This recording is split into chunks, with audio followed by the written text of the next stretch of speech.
I am very pleased to be here and look forward to the debate. Thank you for your presence, and thank you for the very many of you who have come on this sunny weekend. Thank you for joining us for this debate on Switzerland, its weak and strong points, its impact on the world. I'm sure that we will neither be feeling complacent about it nor want to be self-destructive. Now, let us start with something that is nourished by both word and image. We will start with Chapat. I'm sure many of you know who Chapat is. He is one of our great cartoonists in Switzerland and well known beyond the frontiers. He lives in Geneva and draws for Le Temps, for the NZZ, and for International Herald Tribune. So I'm very excited to see what Patrick will show us. Patrick, over to you and the drawing board. Mr. Federal Councillor, ladies and gentlemen, I was told that the discussion will be held in English and in German. I live in Geneva, and you know that you do not speak German in Geneva. One speaks English, not even French. English. But I found a compromise. We Swiss are very good at compromising. I will speak in English and show cartoons in German. So that's a challenge for the translators. By the way, anyone in the room is not Swiss? Can you raise your hand? Oh, there are some of them. Thanks for coming. We Swiss feel sometimes lonely, you know. It's a kind of family therapy we're having here. So the assumption is Switzerland was a role model and is no more a role model. And it's true. One thing that made the admiration of the world is our many languages, French, German, all this stuff, the cultural diversity, the sharing of power between the different regions. Maybe this has changed a little bit over the last years. Maybe the center has become more important, and the center is Zurich, of course. Sagt mir 3 schweizerische Städte außer Zurich. Tell me 3 cities except Zurich.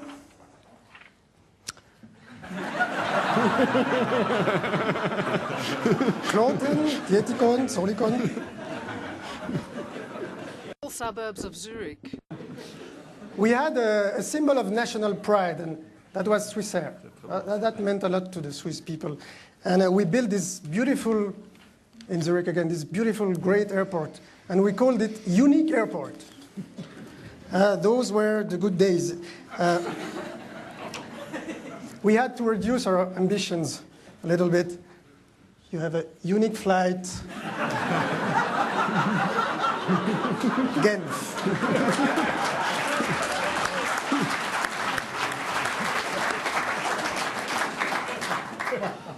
So why is that people don't look at us with admiration anymore? We're not seen as a model of generosity? Why? Is it because over the years we've said a lot no?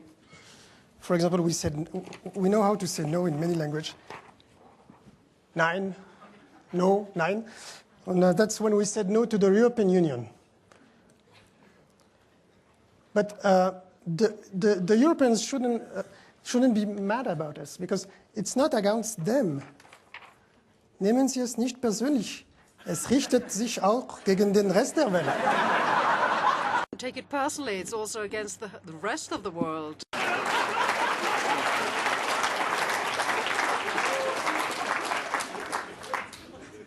Is it because we said no again to the pressure to lift the banking secrecy? Europeans wanted to talk about fiscal evasion. Here they come in a Swiss bank. Wir wollen über die Steuerflucht reden. And what do you think the Swiss banker says? Does he say no? Of course not. He says, gerne, Schalter 7 bis 15. Please do go to counter 7 to 15 if you want to talk about fiscal evasion or tax fraud.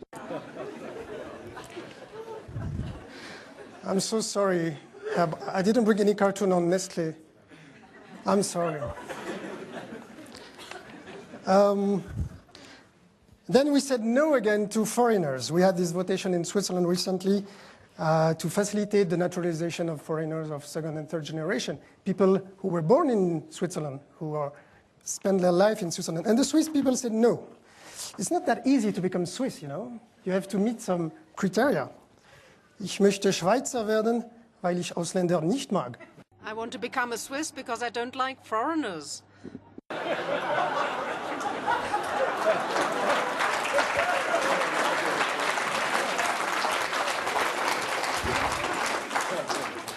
Well, again, that's not true. We like foreigners.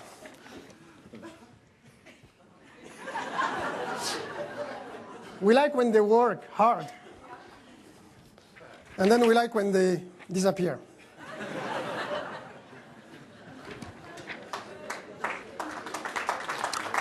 So are these all the reasons? Is it because of all that?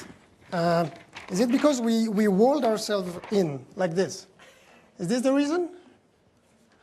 Well, it's not true. Again, we're not the only ones. Look at Europe now.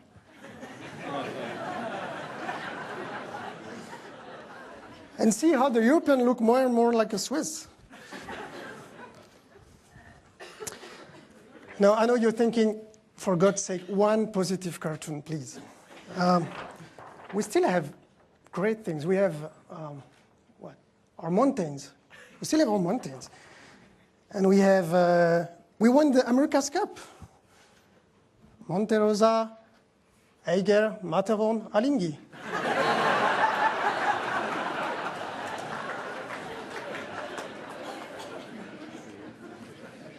Now, the fact that we live in these beautiful mountains, maybe that's what isolates us. That's what makes that we don't communicate so much.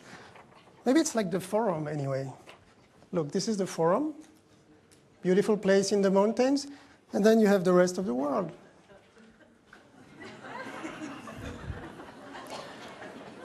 Thank you.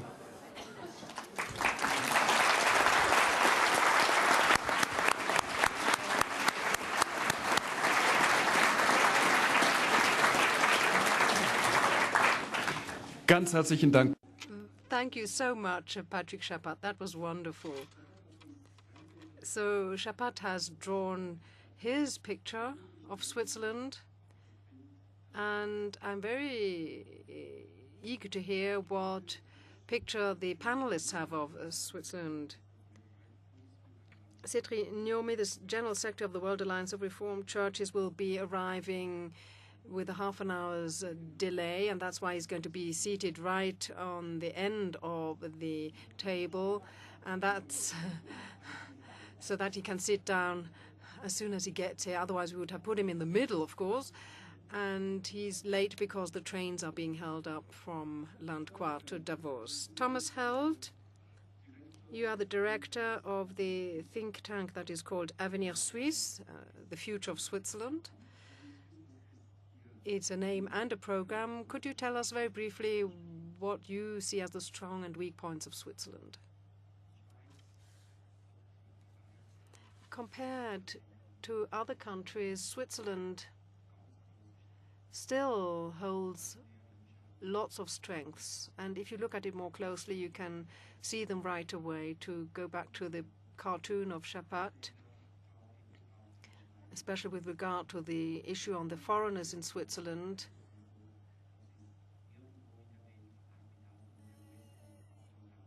it's nowhere else in the world that countries have been able to integrate so many foreigners over 2 decades, maybe not perfectly so, but to a very great degree, with the exception maybe of the United States. So immigration is not that negative. But if you practice a bit of self-criticism here in Switzerland, and it's really an exception of holding such a panel discussion on a subject that is self-critical of a country. I don't think that the similar event would take place in the United States, where on the occasion of an international gathering, one would get together to practice some self-criticism. Avenir Suisse is an organization that does this constantly. But when you look at Switzerland a little more closely, there are also many weak points. For example, in the economy, there is much less growth and slower growth than in the surrounding countries, especially than in those countries which really count. Peter Steiner, you are the chairman of a board of a very big country, a general contracting firm in Zurich. What is your picture of Switzerland? I think one should start out with what is positive, and as I see it, I think we can still be proud of our country. We can still be a role model when we mediate good services and when we are a good example of democracy. This is something that I have felt in all the conversations I've had in the past few days. I think this very lively and practiced democracy and the lean infrastructure that we have in administration are very good points. We have an over and above average good quality of life, good security, multilingualism. These are all positive factors in this country. You still can move around without the need of a bodyguard. But not in Davos. Not in Davos. You need your bodyguard in Davos. No, but I still believe that the Swiss people still wants to perform well and does perform well, produces good results, and there is a lot of awareness about the environment, about ecological development. But of course, there are also the negative aspects. This was already touched upon. This long-standing prosperity does put a brake on economic initiatives. As far as business is concerned, entrepreneurship is not promoted enough. Mediocrity is promoted too much. Prices are still too high, but is no longer a tax haven. And the spiritual and mental and intellectual forces are not promoted sufficiently. So these are perhaps just a few introductory comments. Thank you, Mr. Steiner. Mr. Studer, you are president of the board of Bread for All and member of Parliament in Bern.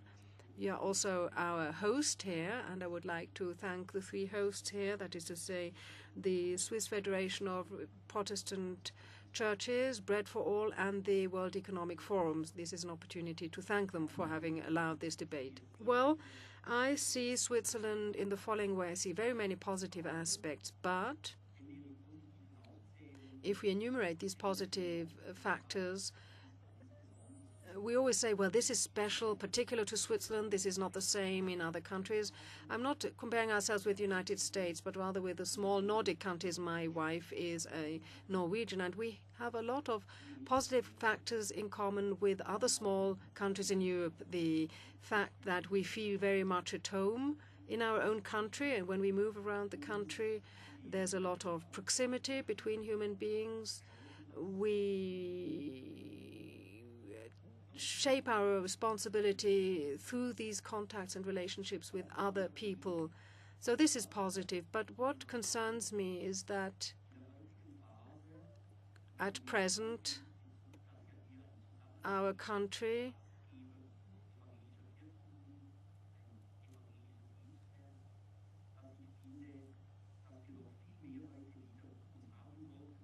should really ask itself a little more about whether it shouldn't practice the biblical values a little more in connection with its daily practices and so on and so forth. I think this is something that we should consider and might be of use in the debate to come.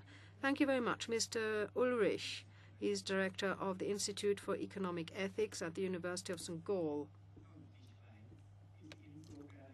Well, Switzerland is a wonderful country. It is the only one in Europe that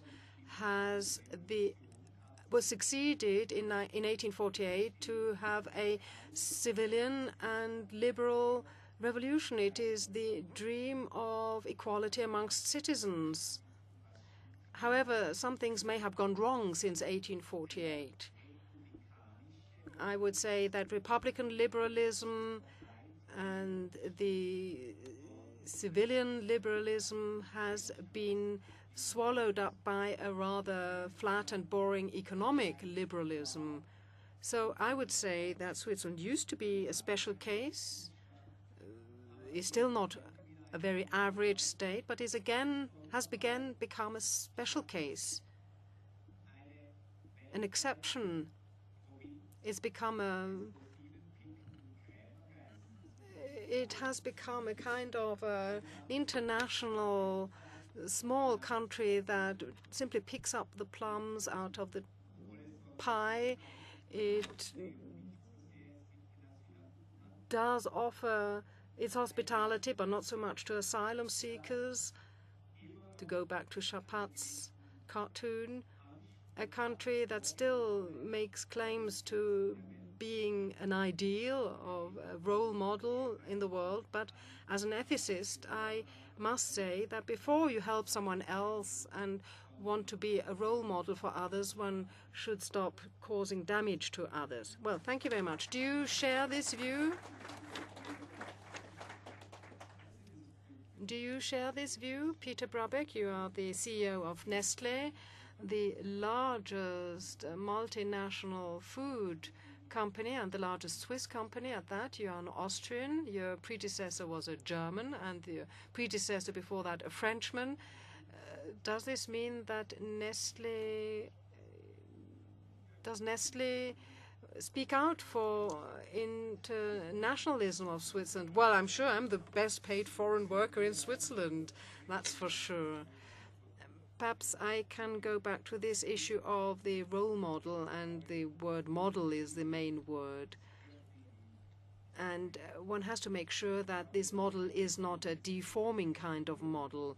If you look at the cartoons, then for me at least, it was a confirmation that the idea we have of a company, a neighbor, a state, a government, comes from perception, the perception that one has. And this bases on what we have experienced personally, directly, and also what we have experienced indirectly.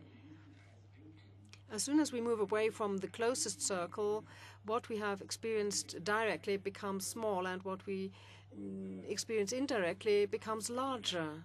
And it's similar when you talk about the perception or the image of Switzerland. So the question is, what kind of picture do you draw yourself of Switzerland, and how much goes into that drawing from what you have experienced directly or indirectly? Usually what is experienced indirectly comes from the media and from pictures that are shown, like today. And you can see how quickly a picture either confirms our perceptions or, on the other hand, contradicts them. So it's very important, I think, for Switzerland to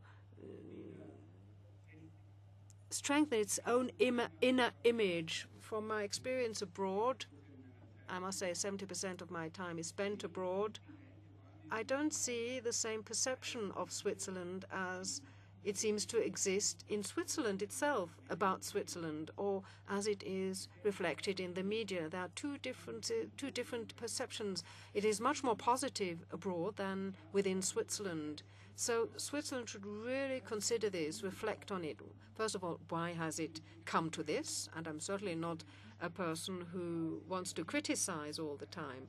I think it is important to practice some self-criticism, but it is wrong to be self-destructive when one is too critical. And secondly, when you form an opinion, one should not put the short-term internal policies and objectives into the foreground and thereby destroy the image that a country can project to the outside. And I think Switzerland has taken it too far in this context. Whenever I am abroad, I only hear positive things said about Switzerland, the bridging country, Davos. I met with President Lula from Brazil this morning. I had breakfast with him and had a long conversation with him. Why does he come to Davos and to Switzerland? Well, because it allows him to network. And Switzerland has a real role to play here to offer the possibility of networking to others. Switzerland has major charity organizations. The Red Cross, the Red Crescent were founded in Switzerland.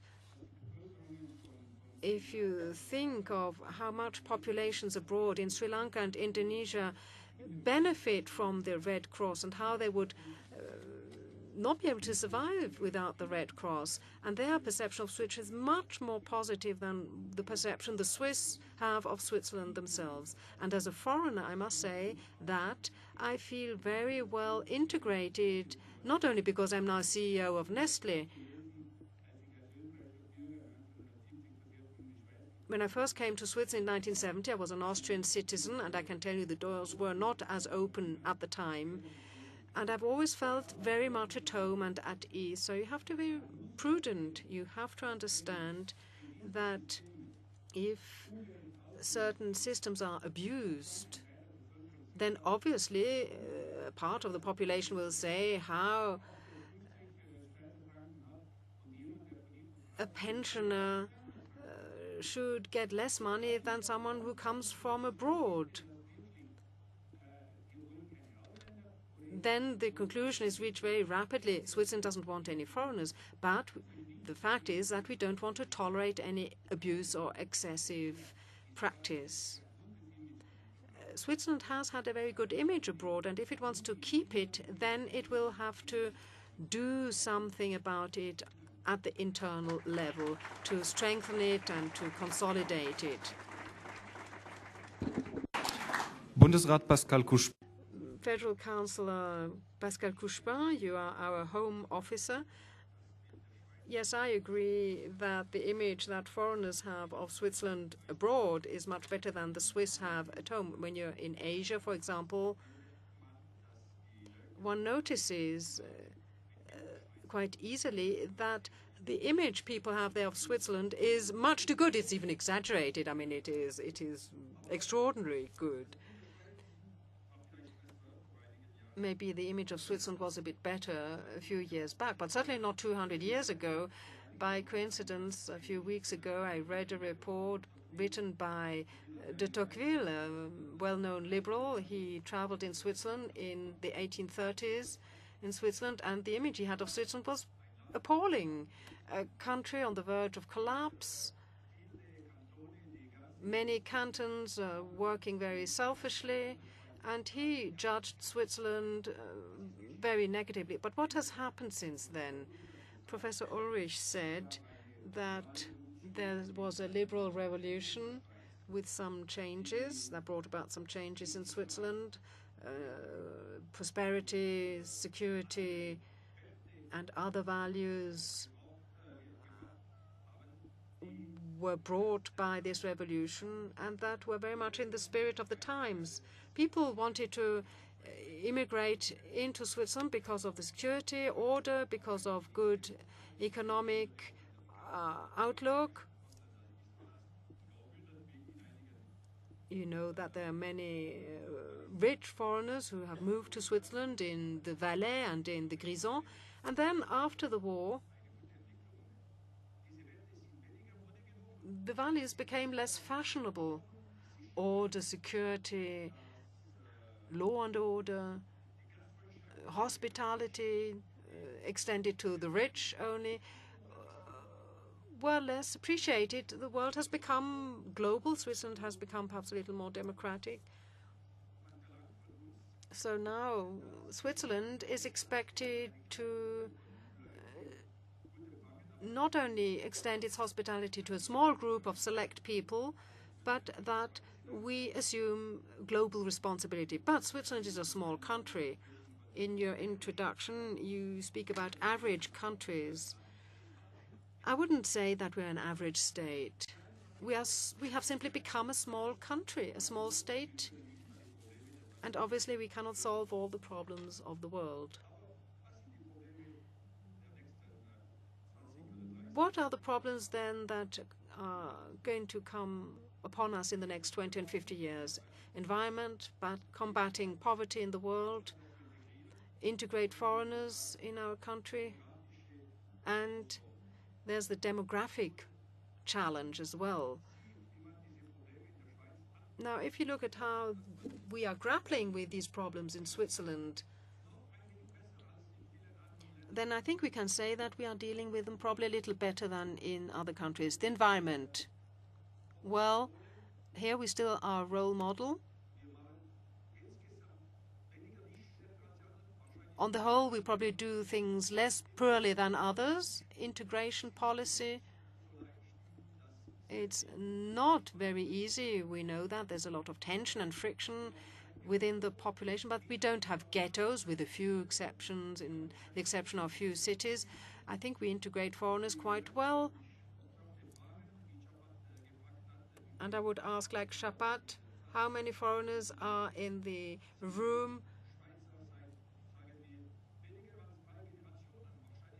Most of the Swiss in this room have been Swiss for less than 3 generations. Quite a lot of people's grandfathers in this room were probably foreigners.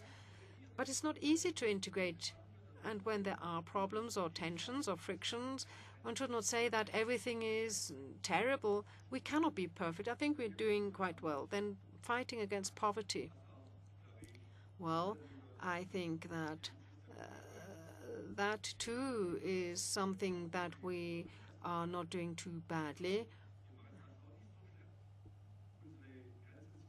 Our borders are open to products from abroad, and I think that's the best we can do to help poor countries, not just give money, but let their products be imported in Switzerland, whether it's textiles or anything else. We've even sacrificed our textile industry.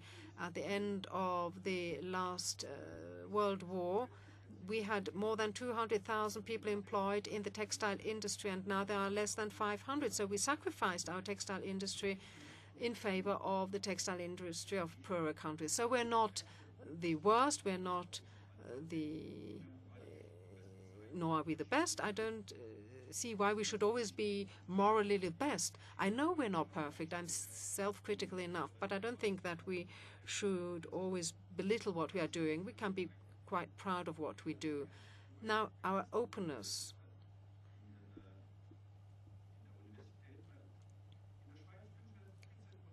"15% of students in Switzerland are foreigners," as I say, students at the universities. And 15% of students in postgraduate work are also foreigners. A third of the professors and teachers at the universities are foreigners. And I think that is a true sign, an incomparable true sign of openness, that our doors are open, probably much more open than Chapat's cartoon showed. But of course there are some problems. Our society does have some problems, and obviously it is the cartoonist to always show up our imperfections. I would say that we're not that bad, but we're not bad. Herr Couchepin, darf ich? Mr. Couchepin, may I ask you something before I welcome Sitri Niomi and give him the floor? We were talking about the image of Switzerland that we have of Switzerland, and I'm very eager to hear what you have as an image of Switzerland. You know our country quite well. So another question to you, Mr. Federal Councillor. You say we're a small country. Are we then really the 12th or the 15th national economy in the world? No, that's wrong. You're behind the times. In fact, we are being demoted by 1 rank every year. That was the figure that applied when we were doing your postgraduate studies. We are probably only 20th today. When I was still Minister of the Economy, that was my continuous concern, because every year we were losing 1 or 2 places in the ranking. But that's quite normal. We only have 7.5 million inhabitants. It would be a very unjust world indeed if one didn't lose a ranking. According to or counted by the population, we are only 115th amongst all countries. And in economic terms, we are probably ranked 21st. Let's take Poland as an example. It has well-educated people. They're not well-behaved, they're well-educated. That's a bit of a misnomer. Well, they're well-educated and well-behaved, I'm quite sure. Don't forget, they kiss your hand. My daughter-in-law is Polish, so I can confirm that they're also well-behaved. But they're well-educated, let's leave it at that. There are about 30 million Poles, but they only have half of our GDP currently. And that's not fair, it's not just. It's not because we are rich, but one day they will overtake us, quite certainly in the next 10 to 15 years. Poland will overtake Switzerland, then we'll lose another place in the classification. Well, after all, we are a small country with a high degree of prosperity, and we have an economy which is that of 7.5 million. Mr. Hayek always says that actually our economy is that, or would be rather the size and have the output of that of a country with 30 million. An interjection from National Councillor Mr. Studer. Yes, I'd just like to respond to a point made by Mr. Couchepin. He said that we aren't that bad at fighting poverty, but I must say I don't agree with him at all. It's quite the opposite. I started in politics years ago because I realized that there are sufficient commodities in the world to distribute them, but we are still far from a fair distribution. At the federal level, we have quite a good situation, but all sorts of programs are being cut. The percentage for development aid is being reduced or is being postponed, and I'm sure that we could do much more to fight poverty or to do more development work. But obviously the citizens would have to demand this of the politicians. In Norway, the population criticized the government for not having reached the percentage it had promised for development aid. And in Switzerland, unfortunately, only too few people criticize the fact that the percentage we should be dedicating development aid is not actually reached. So I would like to be permitted to criticize what Mr. Couchepin said.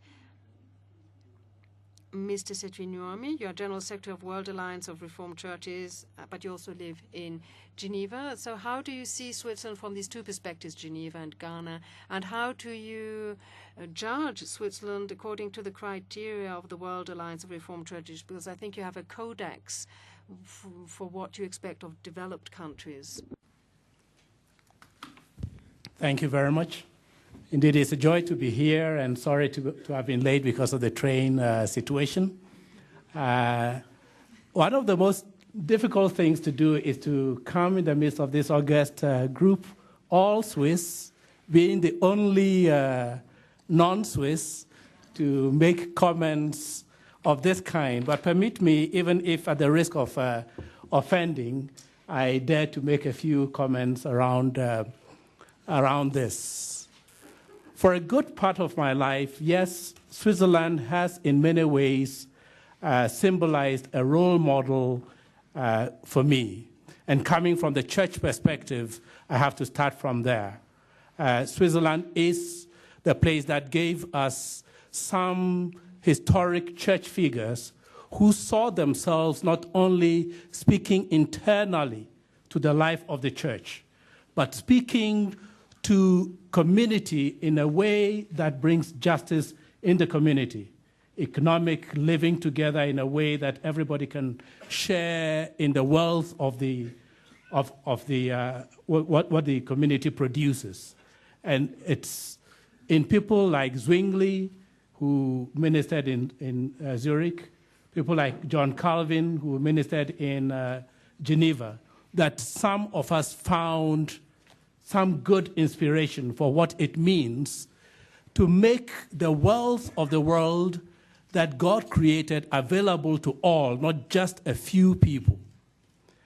Switzerland also has been an inspiration for some of us because of the ways in which the community is built, in which we have at least 4 different cultures, if you like, 4 different language people, able to live together, people of different classes, able to live together, and yet the system has made it possible. It's also a system which has been small, as was said, in the middle of monocultural countries, have been able to withstand a number of evil in the world. However, this, as a foreigner, as a person who has lived outside, admired Switzerland from outside, and who now, for almost 5 years now, have been living in Geneva, I have a few points which I would like to bring to the attention of this body. One, even before I arrived here, I was clearly disappointed in a nation with a history I have described, which was not able to be at the forefront of fighting apartheid, for example, which, for example, protected its banking institutions, protected its business from doing what was life-giving for a people who were suffering. And the same danger is there today. The world's economy and the way it is arranged is such that people in my part of the world in Africa, people in Asia, people in Latin America, countries which the World Alliance of Reformed Churches deals with, see poverty increasing every day, while the doctrines, the values which Switzerland had held in the past, which could have not only protected all people in this country, but in the world, are being allowed to slip. With the debt burden increasing for people in the South, with a larger section of people becoming below the poverty line every day. The middle class is shrinking.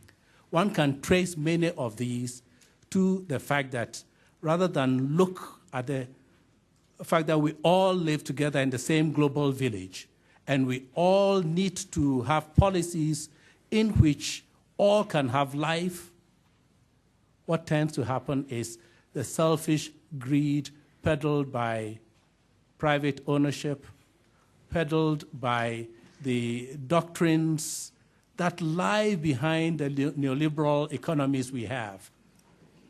We have more suffering today. It is my wish, and I hope this, as this panel goes on, we can develop this further. It is my wish that the historic values that this country, Switzerland, has held will be at the center of its decision makers, will be at the center of people who hold the economy in hand, so that we not only hear from time to time of aid going to countries of the South, but actually policies that make it possible for people in the South to live with dignity. That is what the World Alliance of Reformed Churches called for in our latest General Council in Ghana, and I may come back to that later. Herzlichen Dank. Thank you so much.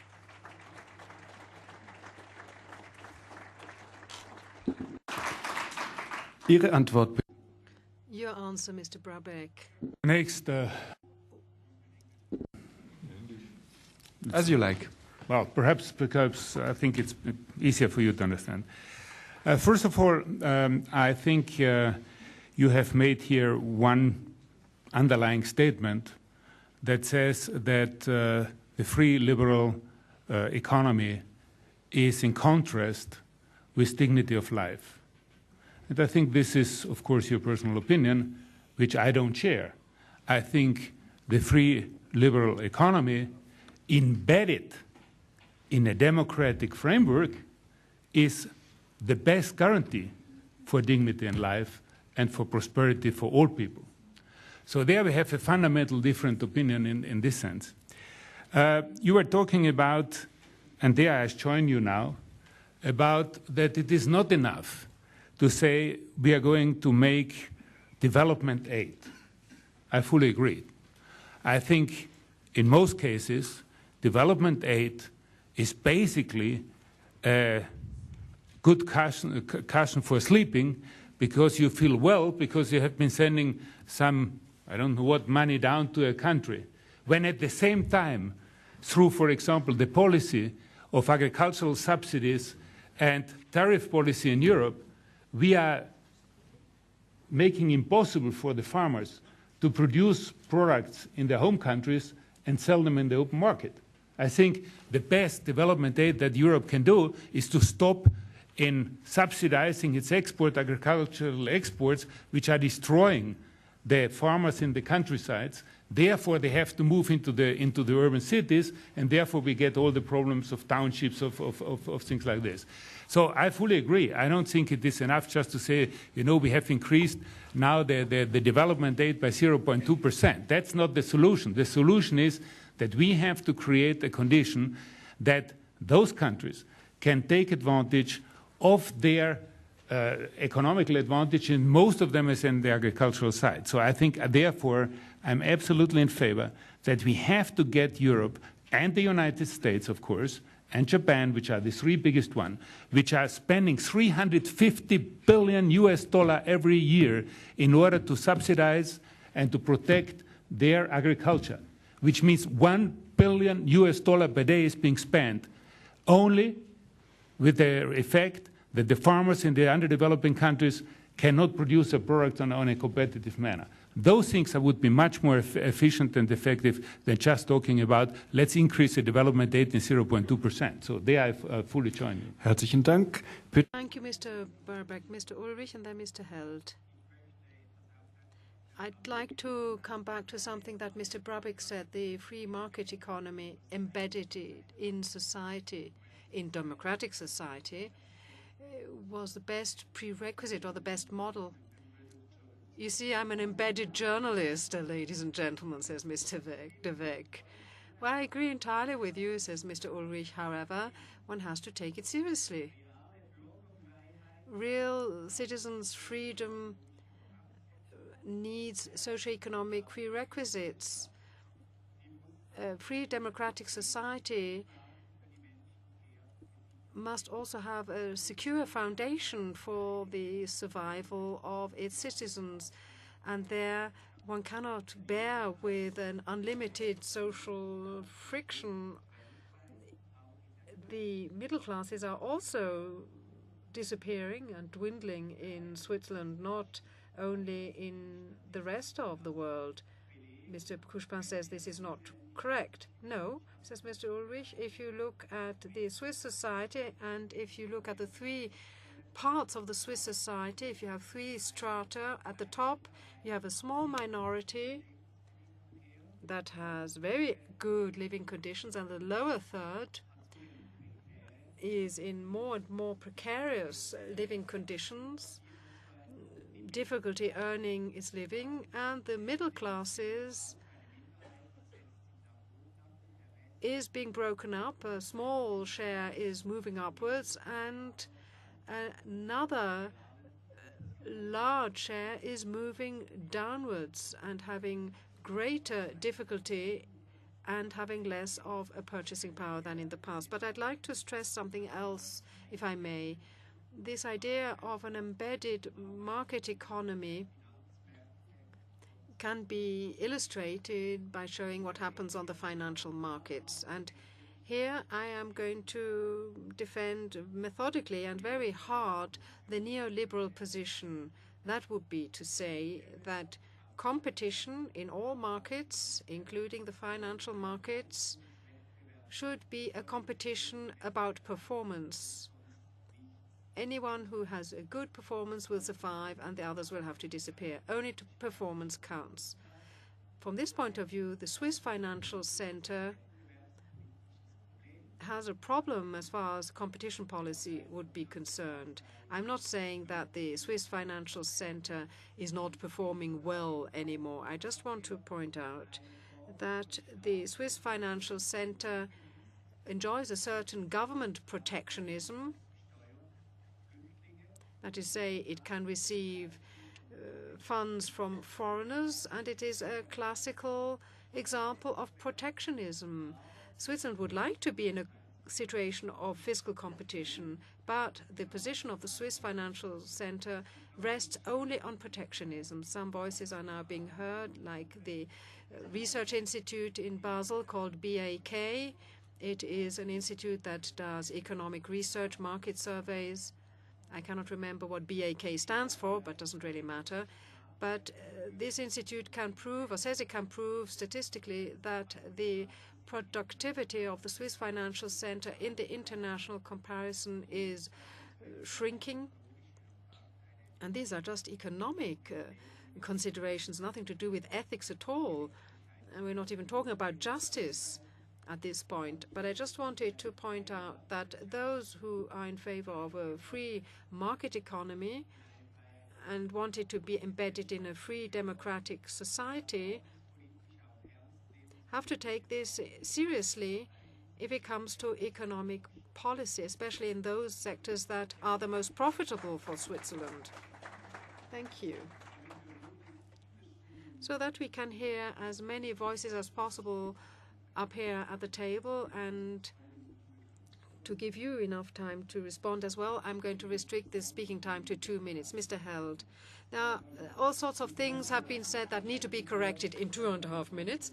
Yes, I'd just like to come back to what Mr. Nyomi said about Switzerland having to take its traditional values seriously again. I agree with this. But these traditional values, if you take Switzerland as a modern state, as Mr. Ulrich and Mr. Couchepin have said, the liberal Switzerland of the mid-19th century, which was based on a citizens' society where not only private ownership, but everything that was private had a preeminent position and value.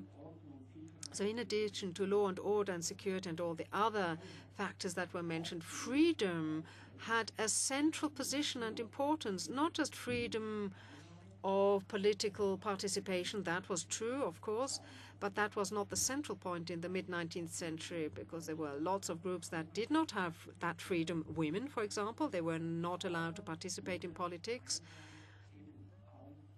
But participation in trade, in the arts and the crafts, the freedom to commerce and ownership, without which this free, prosperous Switzerland would not have been possible. There are an awful lot of statistics and an awful lot of studies, but there is a very big consensus amongst economists, even from the third world, if I think of De Soto, for example, who can prove that where property rights are not protected, there is no development possible. And there is no way to a prosperous economy and an improvement of the living conditions. And this is something that we have to recall continuously. It's easy to say the liberal society necessarily leads to injustice. Mr. Ulrich, you can do all sorts of breakdowns. You always can take the lowest 10% and say that that is the poverty line. But this idea that the middle classes are disappearing is simply not tenable. Moreover, if you look at it in this way and break it down in this way, and we can all of us do this, you can think about your own life, the life your parents had, the life your grandparents had. You can look at all sorts of programs, watch programs on TV, Swiss TV, and you can see for yourself to what extent the per capita GDP, and this is really not just the size of the economy itself, but how much every inhabitant has. You see how much this has increased also in the last 10 years. In this last decade where everything seems to have deteriorated, apparently. But think about what your position was 10 years ago, how prosperous or not prosperous you were, the possibilities you had or did not have, of traveling, of benefiting from modern technology, having better nutrition, better food, better quality food. Incredible improvements in the last 10 years. And I think it's just not true when we say that everything is deteriorating. Thank you, Mr. Held. I'm very much in favor of protecting the private sphere, but Do you mean to say then also that one should protect tax evasion? That there should be a law on that? Then that would be very unfair.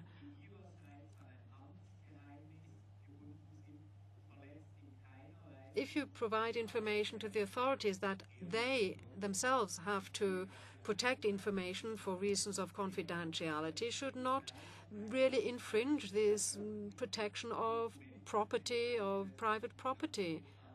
I think that the current law that we have is being abused, quite simply. Mr. Steiner, may I come back very briefly to the problem of development aid? Because after all, we're talking about the image of Switzerland in this panel discussion. I'm quite sure that we could produce better and more results abroad by means of our development aid and have a better image abroad. Probably the criteria of a future development aid policy would have to change. What are the objectives that we would like to pursue through development aid? And what about sustainability of development aid? Do we ever check this and verify? Do we really match results with objectives?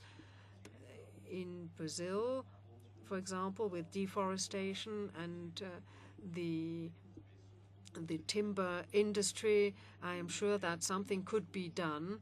And is development aid actually ethical? Does it pass the test of ethics? These are criteria that I feel need to be improved, and with such an improvement of the criteria, we could do better work. And I think that it is by this kind of action abroad that Switzerland is also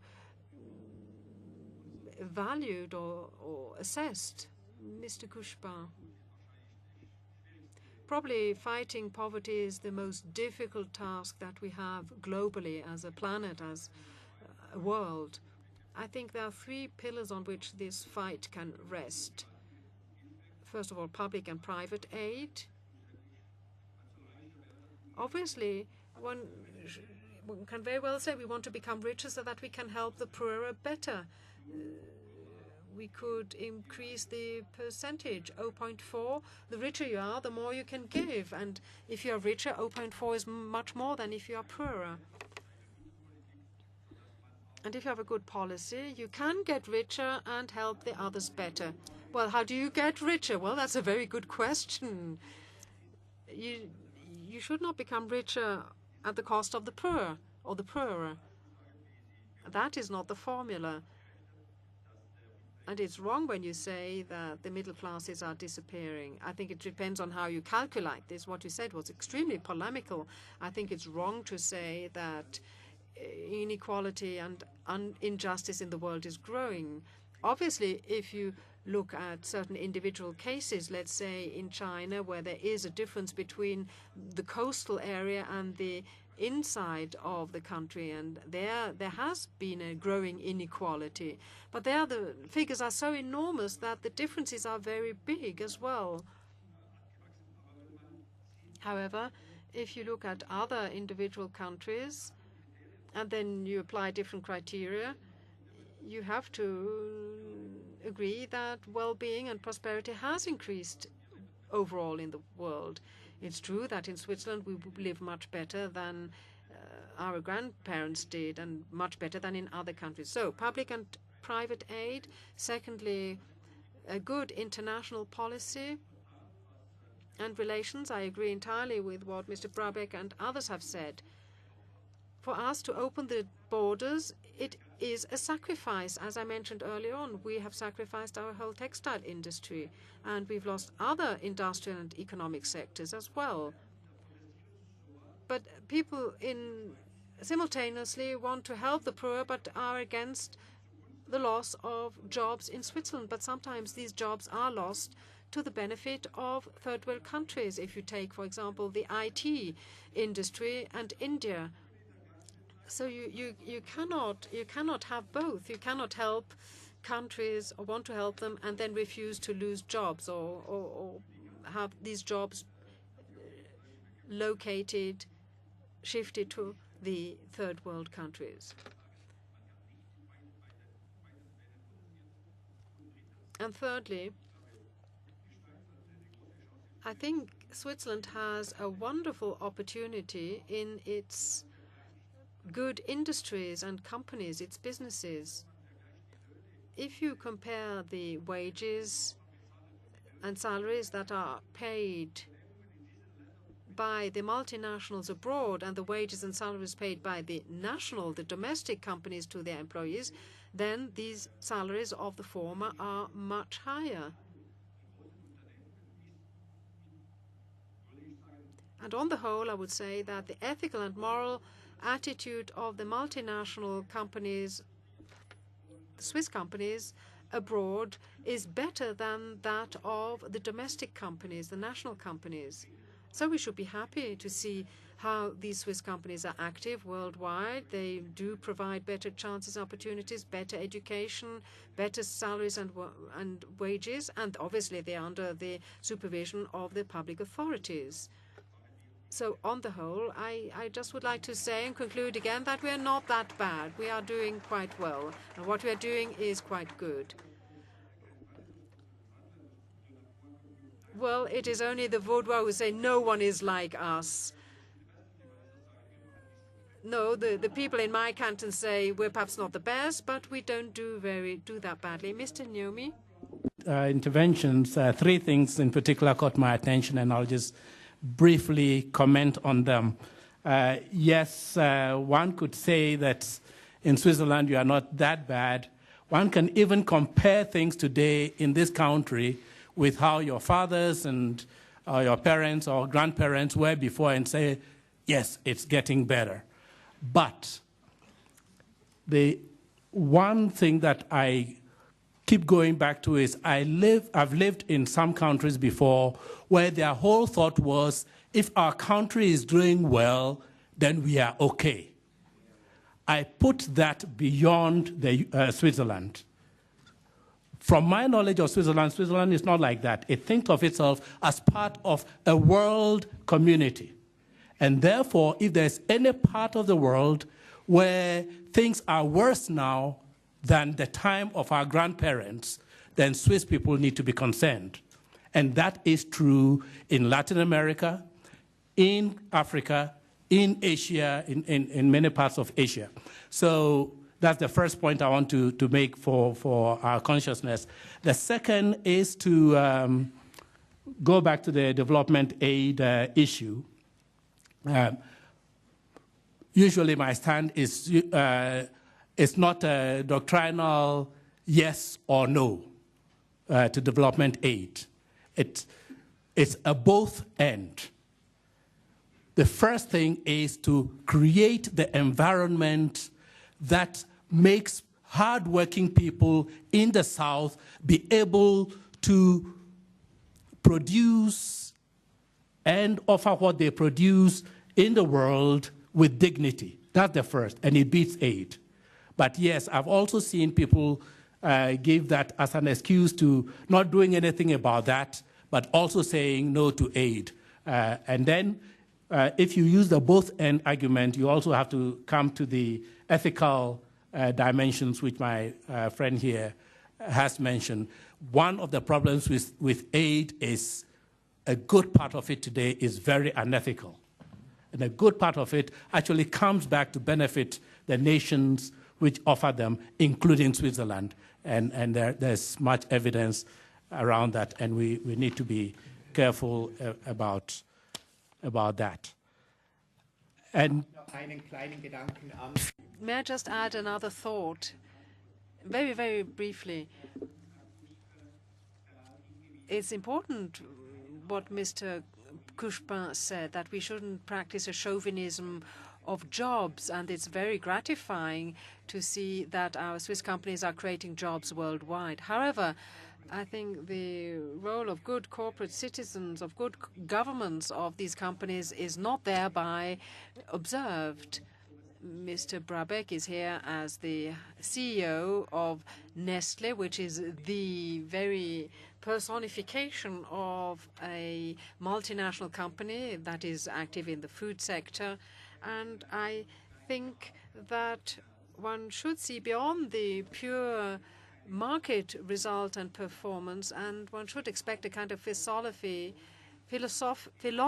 of good behavior as well, and that the companies of the kind of Nestlé should help the public authorities in those countries where they are active in fighting against poverty, just like the pharmaceutical industries should be expected to do something like that in the sector of health. Mr. Brabeck? Ich glaube, Herr Newmy wollte noch fertig sprechen. Mr. Newmy hadn't finished. He wanted to finish what he was saying. He was interrupted by Mr. Ulrich. Mr. Newmy, you have the floor. The third point I wanted to make regards the subsidies. In fact, if the free liberal market had been effective as it is, then there would be no need to find subsidies in Europe, in the US, and in all these other places.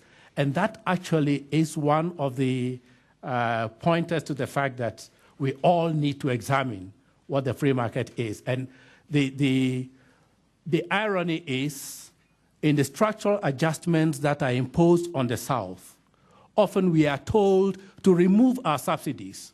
And that has put our farmers and our hardworking producers at risk. And so I agree with, again, my friends who have said that, indeed, one of the things to do is to look at those subsidies, even for Europe, and do something about them as a starter. But it all keeps pointing to the fact that we need to critique the free market, the free neoliberal system. Herzlichen Dank. Auf ein Wort Peter Brabeck. Thank you very much, Mr. Brabeck, and then Mr. Couchepin, and then we'll have a debate with the floor. Ja gut, ein Wort ist kurz. Yes, I'll be very, very brief.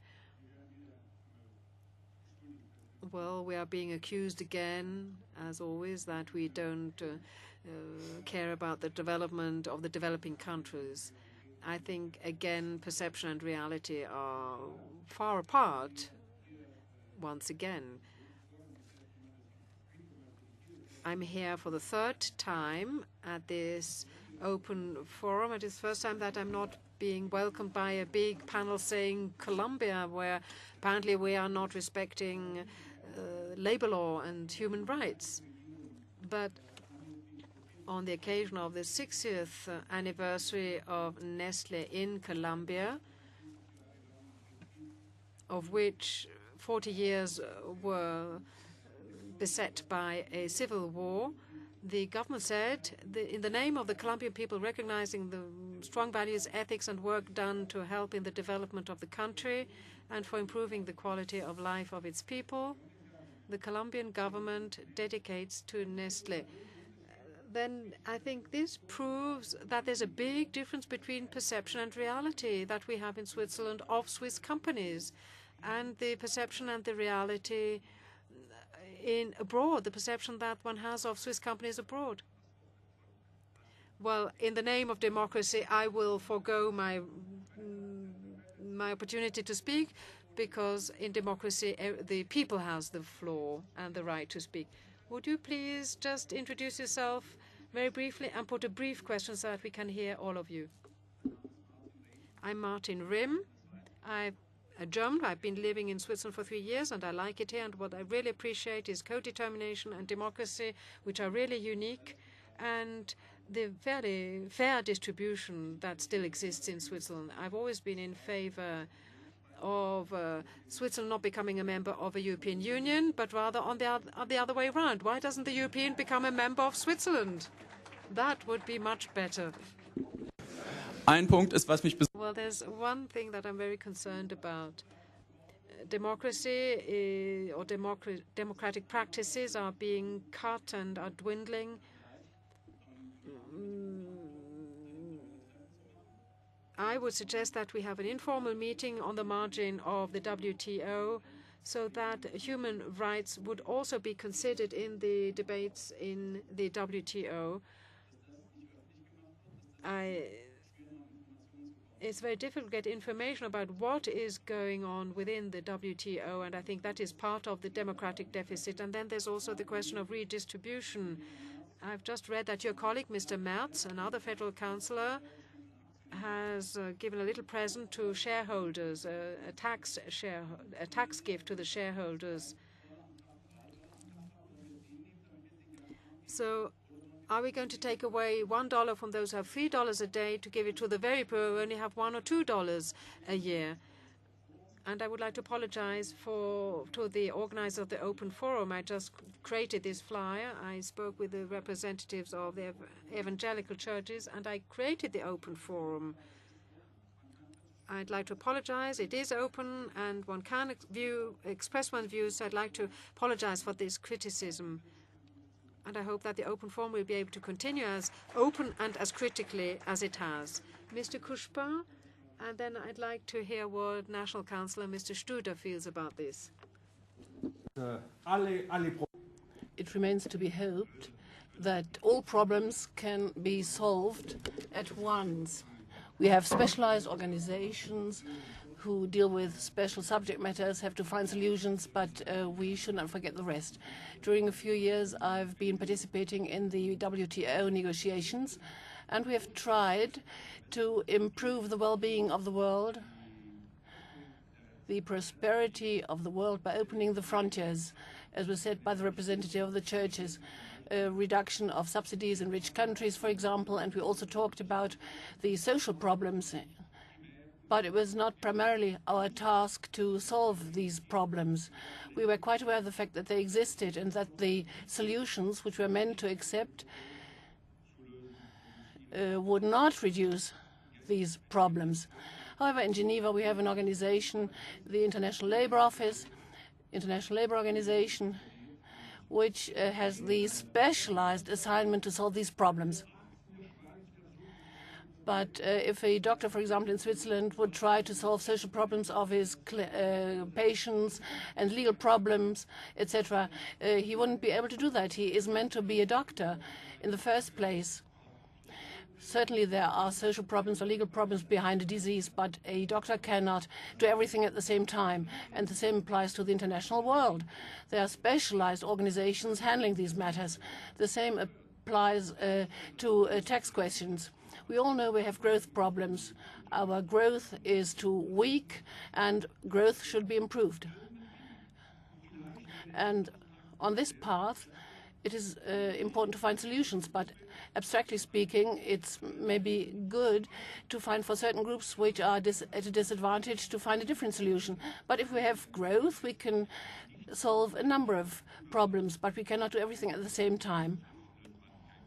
Because if you try that, you wouldn't solve any problems. We should be modest in this way. Mr. Studer, short answer, please.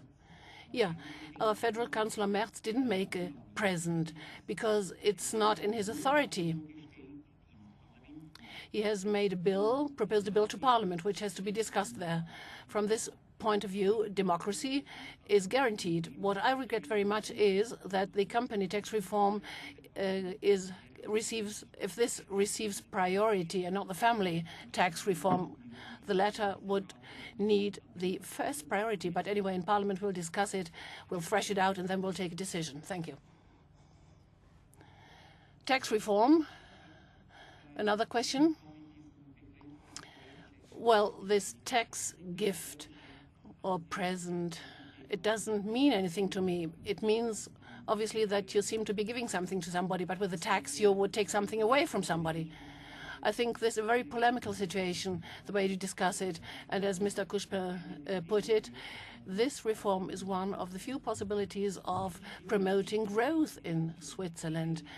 But what is behind this statement is the terrible illusion that poverty problems can be solved by redistributing so-called wealth.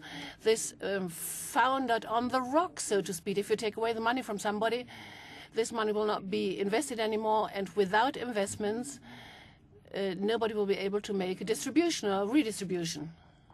Thank you. Yeah, the lady over there. Am I mistaken, or yes, it's you? Well, I should clean my glasses, I suppose, to see who is asking for the floor. Well, I'm Mr. Kesselring. A lady with a beard. I'm so sorry. Mr. Brabeck said that Colombia is grateful to Nestlé. Colombia is grateful to Nestlé for that sponsoring. I'd like to remind you of the fact that they were very grateful to Pablo Escobar too for the billions and billions of dollars per annum which he invested in the university. As Mr. Held said correctly, redistribution of wealth is not a solution in the long run. In the case of Nestlé, probably it was a case, and it was a case with Pablo Escobar. But anyway, I'd like to ask the question to Mr. Couchepin. You say we should become wealthier to be able to help more. But this only happens if there is a redistribution of wealth.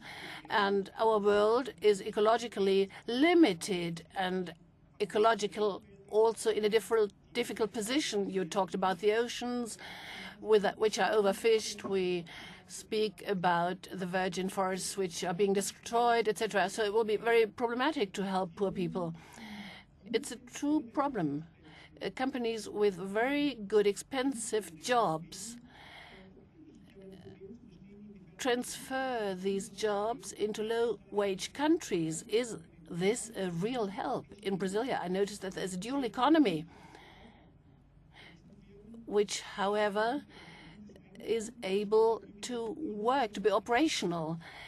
Good companies are able to work and offer jobs, but others are losing their jobs in other places for that. Thank you. We have been remodeling our economy in Switzerland over the past 20 years, and we have the lowest unemployment compared to the rest of Europe. This proves that change is possible without solving additional social problems. Obviously, we want to become richer, but justice has to be in the forefront. You need a lot of investments in research in order to solve environmental problems, in order to find energy problem solutions, in order to find new ways of feeding the population. You need more and more money to cope with these tasks.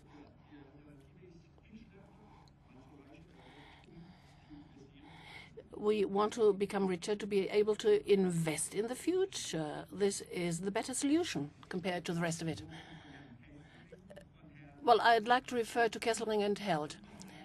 Redistribution fights symptoms. We begin at the end of the pipe. A liberal attempt starts with the causes. It aims at making citizens competent to be able, out of their own individual strength, to fight problems and to give rights. Doesn't cost anything. We have to change the legal structure of the world from the point of view of the market economy. This is quite correct, because there we have to think within existing structures. It's not a structure of social Darwinism, so to speak.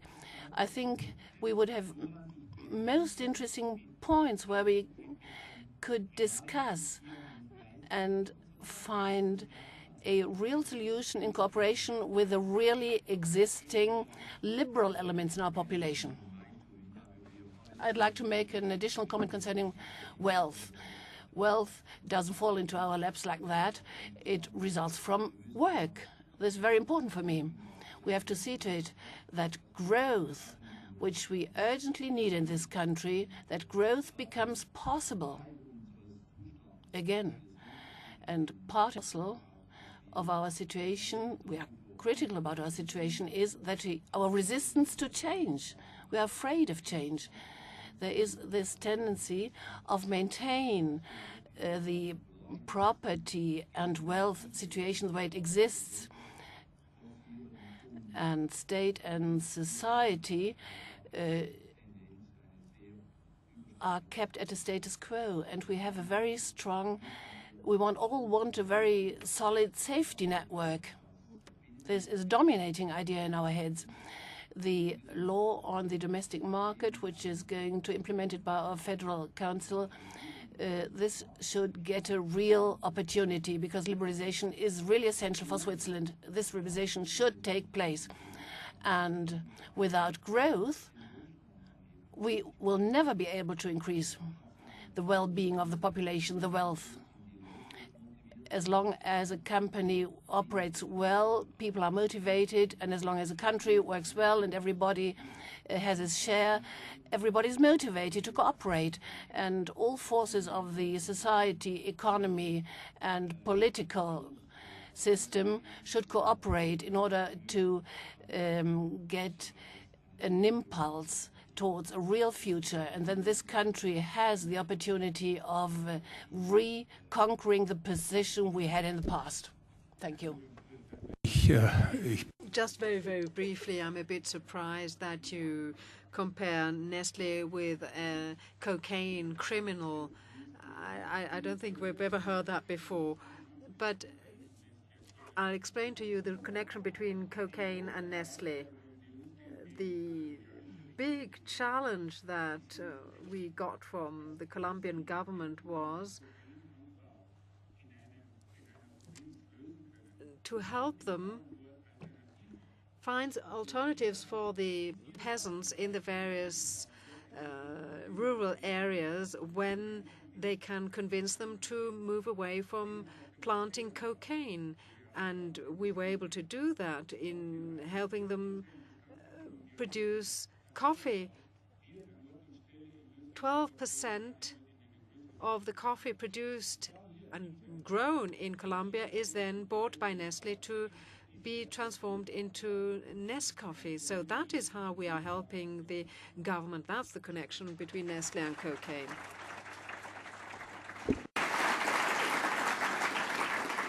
Wer meldet sich zu Wort? Who else would like to take the floor from the audience? Ich zunächst mal diese Dame zu Wort kommen lassen. Das ist mir wirklich ein Bedürfnis. Yes, it is a lady this time. I don't want to get it wrong this time. Marie-Madeleine Philippona is my name. Perhaps I could start out by saying that as a person who lives in the French-speaking part of Switzerland and who has traveled to Davos, I do not really feel very much at home. I didn't feel at home right away here in this part of Switzerland. It took a while. I'd like to put a question to Mr. Couchepin. As Mr. Steiner said, we as Swiss, hardworking Swiss, have earned our wealth. But as a former Minister of the Economy, could you tell us how Switzerland really benefits from all the bank accounts that are filled with money coming from the rich people from all over the world? What is the advantage of this for the individual Swiss inhabitant? And a question to Mr. Brabeck.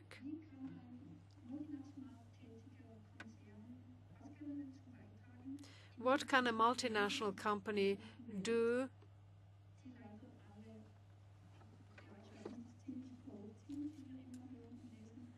to help developing countries, which unfortunately we have learned are rather corrupt, to eliminate corruption?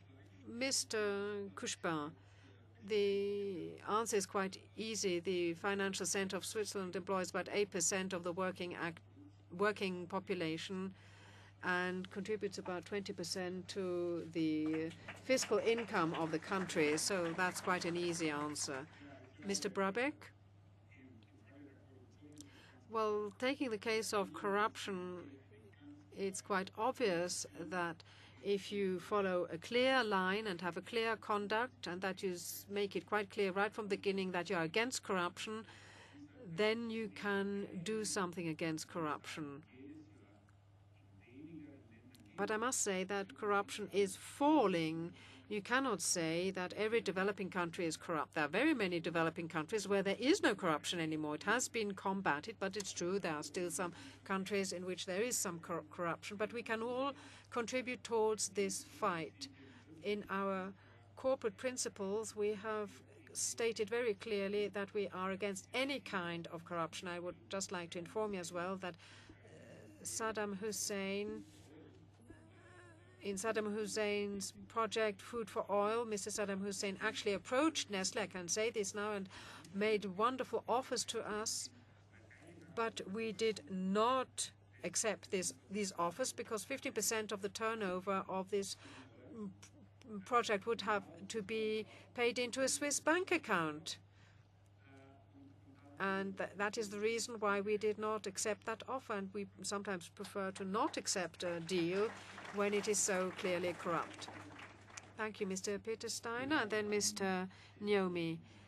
Perhaps I could give you a positive example in this area of making efforts to fight corruption. In the last 2 days, I beg your pardon, at the Consortium on Engineering Forum, we reached an agreement amongst the largest real estate companies and construction companies to protect ourselves against bribery, and that we wanted to adopt a common attitude with regard to public markets, especially in developing countries.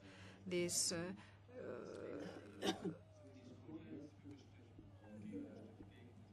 we discussed this codex against bribery last year.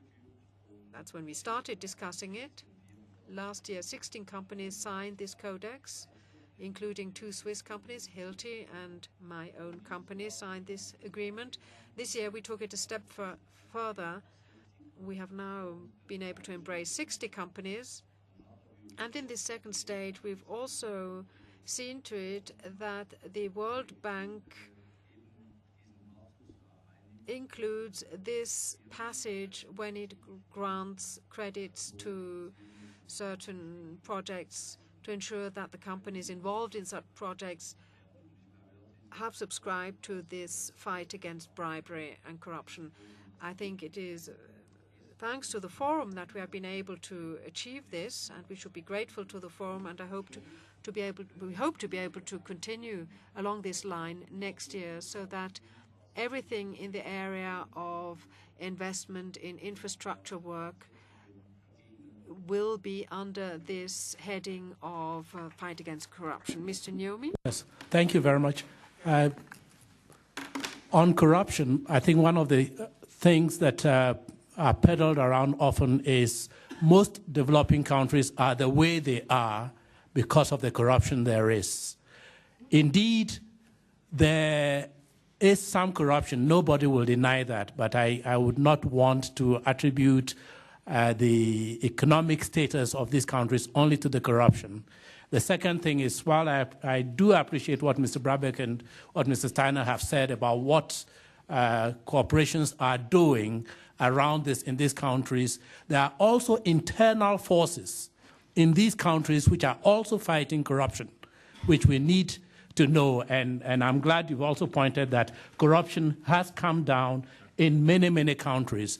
And one internal force are national councils of churches and other NGOs which have been very, very vigilant against corruption of some of our inept governments. But the bottom line is, let's not attribute the poverty in some parts of the world today only to corruption. Herzlichen Dank. Eine letzte Frage. Thank you very much. A last question from a gentleman in the first row. And I would also like to welcome most warmly Federal Councillor Cotti, who is also sitting in the first row. Eine kurze Frage, eine kurze Antwort. So a short question, a short answer, and then a conclusion. I'm Mr. Cotti from St. Gall, Switzerland, and I'd like to put a question to Federal Councillor Couchepin. We build in Thailand and we work there. I know pensioners who have to make do with less than 2,000 francs a month. Isn't there some development aid called for in Switzerland as well? In Thailand, in fact, we are building 2 fishermen's villages. Natürlich soll man Answer. Well, of course, we should not forget our own population or neglect them even. But if we forget and neglect the poor abroad, that's not going to help the poor in Switzerland. And if you have the right kind of attitude to vis-a-vis of the poor abroad, you will probably have the same attitude vis-a-vis of the poor in your own country. I know there are poor people in Switzerland, but you cannot compare that poverty with that prevails in other countries. I hope that we will become even richer. We are rich enough to help the poor elsewhere in a very deliberate way with certain objectives in mind. I'm sure that the city of St. Gall will not just drop the poor. I know that St. Gall is a very virtuous part of Switzerland, and I'm quite sure that we'll look after their own poor. When everyone speaks about the eastern part of Switzerland, I always call it the virtuous part of Switzerland. They seem to be the best Swiss and the best behaved Swiss. Well, here the Fribourgeois, and I'm a citizen of the canton of Fribourg, who would like to interject something. Well, ladies and gentlemen, Switzerland, has it gone from role model to average state? That was the title of our debate, and I'd like to now enter the last round of discussions, or rather the conclusion. What is your wish? How would you say Switzerland what has Switzerland to do in order to not become an average state in the next 5 years? Well, we should have growth and a social policy, a well-balanced social policy, to reform education in such a way that we can meet the global challenges, to liberalize fully the domestic market. How many wishes? Too many wishes. And lastly, to reduce debt so that we can have a sound financial policy and also have a tax reform. I have two wishes, says Mr. Ulrich, for internally and externally. For the future, we should develop a civilized market economy domestically. It's not an economy that does a compensatory social policy, but that can follow and pursue an emancipating social policy, to come back to this ideal of a well-ordered of free and equal citizens. And for abroad, we started with a picture or an image, and I'd like to give you the image from the Nobel Prize winner Amartya Sen. If poverty were a contagious disease, then we would hasten to fight it. Herzlichen Dank. Thomas Held. Mr. Held. Peter Steiner has already enumerated what has to be included in such a program. However, the problem is that one can find agreement about the program in theory, but when it comes to practical implementation, it gets rather difficult. We had this mention of the corporate tax law reform. Now, I'm not a representative of the Federal Council, and I don't think that this proposed corporate tax reform is the best possible solution from the socio-economic point of view, but it is at least a beginning of a reform. And I would hope that this reform will not be discussed to death right at the outset, and that it is not mistaken for a discussion about tax gifts. That would be wrong. Mr. Studer? Well, first of all, it would be important for us to become aware again of the values that underlie our activities, both interhuman values and social values. I hope that we can have a better discussion and a more in-depth discussion about these values, because if they are very concrete, then they are more understandable. Of course, I'm in favor of reducing debt, but that means you cannot at the same time reduce taxes, so priorities would have to be laid down in connection with the values that we give ourselves. Mr. Couchepin, and then our two foreigners will have the last word. Mr. Couchepin. I think what we want is a more just world, a healthy environment, better prosperity for all. We agree on that. But in Switzerland, we seem to have lost our way. We agree about the targets, but we don't agree about the means to reach these targets. So my wish would be to have similar debates like today elsewhere. We started out a little bit polemically, but in the course of the debate, we see that we have to find agreement and that we cannot achieve everything in one go, and those who are fanatics should stay a bit on the margin, and those who can cooperate should cooperate. And I do believe there are people in Switzerland who are willing to cooperate. I just hope they will increase in numbers. Mr. Naomi. Yes, my wish is that the voices of justice will be very strong in whatever is thought of in the economy, and that there's a mechanism to listen to those who are most affected, not those who are benefiting. And that includes people in other countries in leadership positions, as well as who are suffering, and those people which my friend here referred to right here in Switzerland who may be suffering in the same situation. We need a mechanism to listen more, but the watchword is always to critique whatever system is in place with, is it just? Is it ethical? Peter Brabeck. Mr. Brabeck?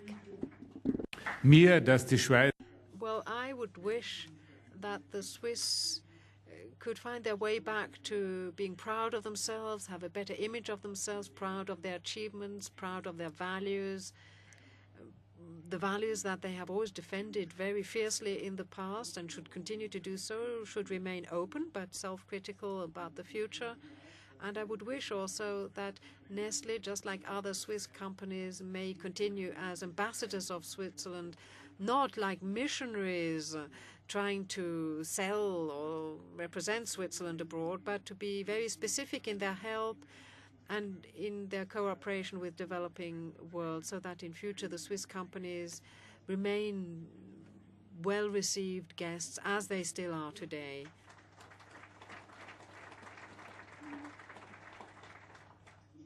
So, by way of conclusion, the moderator would like to express a wish as well, and it would be the following. Let's try and draw a realistic picture of ourselves the way we did today. At the beginning of the 80s, I left Switzerland. That was part of my career, and I was leaving a country that was nearly over self-confident. And in the 90s, I came back to a country that was completely uncertain about its position, its standing, was self-destructive, and now the country is talking about strong policies vis-à-vis of its neighbors. And I think that this swing of the pendulum between self-destruction and overweening confidence is a great pity. It's a great shame that we don't really see what lies in between this golden mean, and that is what I would wish ourselves, the golden mean. I cannot, of course, summarize the discussion, but I'll tell you a story as an anecdote.